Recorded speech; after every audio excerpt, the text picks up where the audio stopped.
চিতলমাৰী অঞ্চলবাসীৰ বাবে এটা সুখবৰ। চিতলমাৰী অঞ্চলবাসীৰ বাবে আজি এটা আনন্দৰ দিন। এই অঞ্চলৰ যুৱক ইমদাদ চৌধুৰীয়ে শুভাৰম্ভ কৰিছে এখন নতুন মছলাৰ দোকান।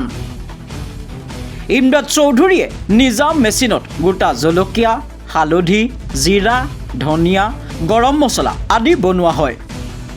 শুদ্ধ, পৰিষ্কাৰ আৰু গুণমানসম্পন্ন মছলা প্ৰস্তুত কৰা হয়। তেওঁ কথা, গ্ৰাহকক আমি দিছোঁ একেবাৰে শুদ্ধ আৰু 1 নম্বৰ মছলা।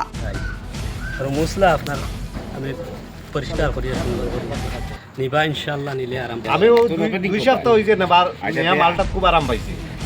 বর্তমানে আমি দোকানে লাগিয়ে দিতাম, বহুত ভালো পাইছি। আর অবশ্য আরো যতদিন যাইব ততদিন আরো ভালো হইব।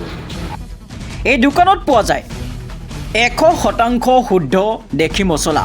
সুলভ মূল্যত পাব এই মছলা। ঘৰুৱা ব্যৱহাৰৰ বাবে পৰিষ্কাৰ প্ৰস্তুত সামগ্ৰী। আহক আৰু সোৱাদ লওক চিতলমাৰীৰ গৰ্ব ইমদাদ চৌধুৰীৰ 1 নম্বৰ মছলা। গতিকে আজি যোগাযোগ কৰক 99571 66472 এই নম্বৰত।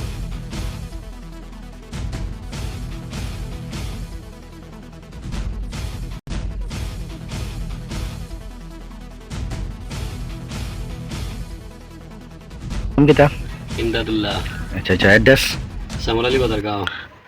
তো kita আপনার ইনো পাওয়া যাইব কিজাত মশলা এভরিথিং মছলা পাওয়া যাইব, যেগু জরুরত ইনশাআল্লাহ ভাই। একদম মরসর ফাকু অলদির ফাকু বাখরর পাক্কো আর তো বাখরর যতটা জরুরত লাগে বানাইয়া দিলা হইবা লাগতাম। আর কেউ যদি অর্ডার দেন কোনো জায়গাত বিয়া বা সিন্নি সকাতর এটা সব পাইবেন। পাইবেন। এমনি মাল কেমন থাকে আপনার কাছে? মালে যেবলা জরুরত আমার এভরিথিং মাল রাখি তুই। মরিচ কয় কেজি পাইবা অর্ডার দিলে বা বাখর? এটা যত কেজি চাইবা অত কেজি। এটা তো আর বিয়াত কেজি লাগবে 10 কেজি কিংবা 12 কেজি, এটা কিন্তু বেশ লাগতো। অরিজিনাল পাইবা মাল? আমার কাছে 1 কুইন্টাল চাইলো আমি। আপনি নিজে কুটননি? আমি নিজে কুটি মাল খান তো নেন বুঝাইতে কেন বুঝাই তো নিয়া নিজে সাফ সাফাই করিয়া দইয়া নিজে কুটন। সুন্দর করি আইনো ঠিক আছে। মেশিন কয়টা বাইর? 2টা। কিতা কুটাই ইনো? ইনো তো মরিস বাখর হলো কুটা। আপনি তো এমনি তো আর বাজারও বেচেন, বাদ বাকি আপনার ইন থেকে প্রায় মানুষ হয় না, ইয়া বাড়িতে মশলা নেই। বাজারও বেশক এর মাঝে দিয়ে কিছু মানুষ আইয়া মরিচ মশলা বা গুড়ি উড়ি কুটিতে পারবানি বাড়িতে? এটা কোনো অসুবিধা নাই। কেজি কত করিলেন তো মরিচর কেজি? গুড়ি কুটা 15 টাকা আর মরিচ বাখর হলো কুটা 40 টাকা। 40 টাকা। ঠিক আছে, ধন্যবাদ।